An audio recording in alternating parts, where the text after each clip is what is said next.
Senator, you've been very vocal in comments made by Home Affairs Minister Peter Dutton in reference to white South African farmers. He wants to bring those people here because he feels as though, well, many of them are suffering and perhaps being murdered. What right does Australia have to offer advice to a foreign government such as South Africa in regards to its land reform program?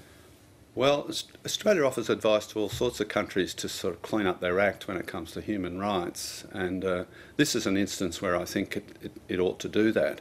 I lived in South Africa for a little while during the apartheid era. It was terrible, absolutely terrible, and I hate racism in all its forms. And what we're seeing in South Africa now is racism. The reason white farmers are being killed and driven off their land is because they're white. That's racism. You don't need to get too nuanced about it. And the South African government has a constitutional bar on that sort of thing, but they're ignoring their own constitution. It would be, I think, very helpful if Australia was to say to the South African government, we know what you're doing, it's racism, don't pretend you can get away with it.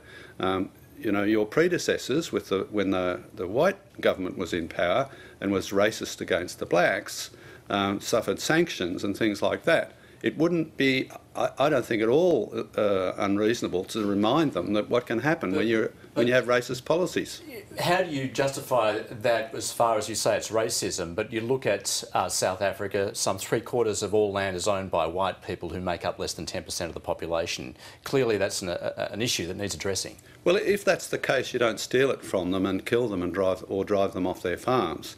If the government wants to have a policy of redistributing land, there's a legal proper way to do it. Those farmers didn't steal that land. There's no suggestion that they stole that land. So they bought it legitimately. So if the government says, well, we want more black farmers, well, fine, buy it from them and then sell it to the black farmers. What happened in Zimbabwe, though, was they stole it from the white farmers in Zimbabwe, and the cronies of the political elites took over those farms. They didn't even know how to farm.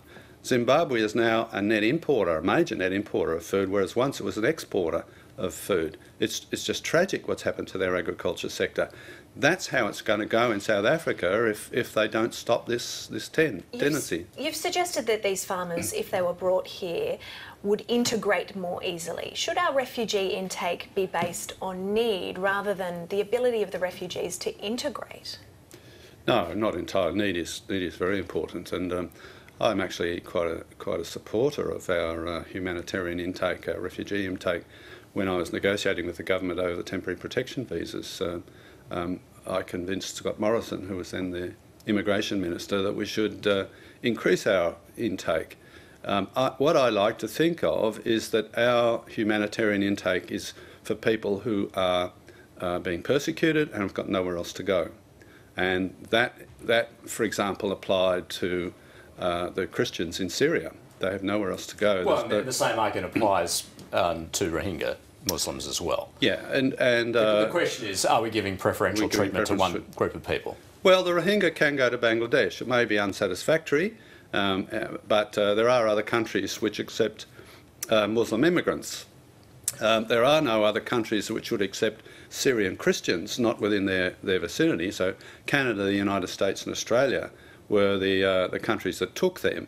The Yazidis similarly had very few places to go. So I think white South Africans being driven out of their country because they are white, they've got very few places to go, and Australia is one of them.